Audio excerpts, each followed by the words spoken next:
اپنے آپ کو بیٹا قرار دے رہا تھا، کلیم کر رہا تھا کہ میں علی ڈار جو اسحاق ڈار کے فرزند ہے میں ان کا بیٹا ہوں، حالانکہ اسحاق ڈار کے بیٹے کا بیٹا نہیں ہے، بیٹی کا بیٹا ہے۔ پوتے اور نواسے میں فرق ہوتا ہے نا،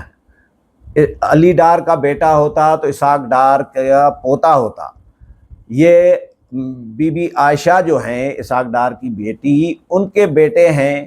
احمد رضا ڈار، تو یہ نواسے ہوئے نا، پوتے تو نہیں ہوئے۔ تو علی ڈار ماموں بنتے ہیں رضا ڈار کے، تو ماموں کا تو اس میں کوئی قصور نہیں ہے بظاہر، ظاہر ہے۔ ویسے تو الگ بات ہے کہ فیملی جو اثر رسوخ ہے وہ استعمال کیا، اس کا ناجائز فائدہ اٹھایا رضا ڈار نے، یہ ایک حقیقت ہے، لیکن براہ راست علی ڈار کا یا اسحاق ڈار کا تو اس میں کوئی قصور نہیں ہے۔ اسحاق ڈار کے استعفے کے بھی مطالبات آ رہے ہیں۔ فیصل واڈا نے یہ مطالبہ کیا کہ بھائی مہذب دنیا میں اس طرح ہی ہوتا ہے کہ بھائی اگر خاندان میں کوئی بڑی شخصیت ہے، کوئی بااثر آدمی ہے، کوئی اقتدار میں ہے، حکومت میں ہے، اس کا کوئی نواسا، پوتا پوتی یا بھانجا بھتیجا ان کا اثر رسوخ استعمال کر کے اگر کوئی ناجائز کام کرتا ہے تو ان کو استعفیٰ دے دینا چاہیے۔ یہ یعنی ظاہر خواتین کا جو ویزا لگوایا گیا ہے، فارن آفس استعمال ہوا ہے، وزیر خارجہ جو ہیں وہ اسحاق ڈار صاحب ہیں اور یہ ان کے نواسے ہیں، خواتین کو ادھر سے بلاتے ہیں لندن سے۔ میں اگر یا آپ میں سے عام جو لوگ ہیں، ہم اگر کسی خاتون کو باہر سے بلانا چاہیں تو کیا بلا سکتے ہیں؟ ویزا لگوا سکتے ہیں؟ ہم اپنا ویزا باہر جانے کے لیے نہیں لگوا سکتے، بڑی مشکل سے لگوا سکتے ہیں، تو باہر سے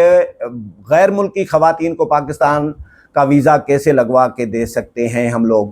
تو ہمارا کیونکہ اثر رسوخ نہیں ہے فارن آفس میں، ہمارا کوئی جو نانا ہے وہ وزیر خارجہ نہیں ہے یا نائب وزیر اعظم نہیں ہے، تو اثر رسوخ نہیں ہے۔ تو رضا ڈار نے اثر رسوخ استعمال ضرور کیا ہے فارن آفس کا، اسحاق ڈار کا یا علی ڈار کا، لیکن براہ راست علی ڈار یا اسحاق ڈار اس کے ملزم نہیں ہیں۔ اس کے باوجود فیصل واڈا سمیت کچھ لوگوں کے مطالبات آ رہے ہیں کہ اسحاق ڈار کو استعفیٰ دے دینا چاہیے، علی ڈار کو استعفیٰ دے دینا چاہیے، اور پی ٹی آئی کے جو حامی یوٹیوبرز ہیں، عمران ریاض خان ہیں، صابر شاکر ہیں یا اور لوگ ہیں، تو ان کی جانب سے بھی یہ مطالبات سامنے آ رہی ہیں کہ بھئی عدت میں نکاح کا معاملہ عدت میں ہونے کا تو بڑا انہوں نے شور مچایا تھا، بڑا ایشو اٹھایا تھا نون لیگ والوں نے، لیکن یہاں پہ تو باہر کی خواتین کو بلایا گیا ہے، غیر ملکی خواتین کو۔ پاکستان کی جو کریڈیبلٹی ہے، ساکھ جو ہے، اس کو داؤ پر لگایا گیا ہے، ناجائز فائدہ اٹھایا گیا ہے۔ تو اس پر کیوں نون لیگ والے خاموش ہیں؟ کیوں اس پر شور نہیں مچایا جا رہا؟ ایک وزیر ہیں مریم نواز کے، جو میاں نواز شریف کے پریس سیکٹری بھی یا جو پی ایس وغیرہ ہوتا ہے وہ بھی رہے ہیں،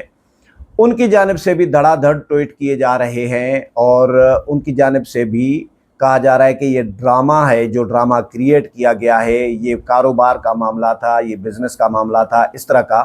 مطلب وزیر اگر بیان بازی کرے، مریم نواز کا قریبی وزیر زکوٰۃ و عشر اور اس کا وزیر ہے، وہ اگر یہ بیان مسلسل دیتا رہے، ٹویٹر پر، ایکس پر وہ مسلسل یہ بیان بازی کرتا رہے، تو یہ اثر انداز ہونا ہے نہیں کہا جائے گا تو اور کیا کہا جائے گا؟ تو رضا ڈار کو بچانے کے لیے لابیز جو ہے نون لیگ کی وہ ایکٹیو ہو گئی ہے، سرگرم ہو گئی ہے، اور آنے والے دنوں میں یہ مزید ایکٹیو ہو سکتی ہیں۔ لیکن ریاستی جو انکوائری ہے، ریاستی جو ادارے ہیں، جو پولیس ہے، وہ اس کو مرکزی ملزم قرار دے چکے ہیں رضا ڈار کو، لیکن نون لیگ کے جو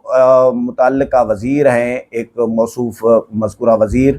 جس کا میں نے حوالہ دیا، اور نون لیگ کے جو سوشل میڈیا ایکٹیوسٹ ہیں، وہ کہتے ہیں کہ نہیں جی، یہ پولیس کی تفتیش ہے اور یہ سارا کچھ یہ ڈرامہ ہی ہے، اور رضا ڈار جو ہیں وہ ملوث نہیں ہیں، معاملہ کچھ اور ہے، کیس کچھ اور بنایا گیا ہے۔ اس حوالے سے مزید جو بھی اپڈیٹ آتی رہے گی وہ بھی آپ کے ساتھ شیئر کروں گا۔ اگلے پروگرام میں پھر ملاقات ہوگی، تب تک اجازت چاہتا ہوں، اللہ حافظ۔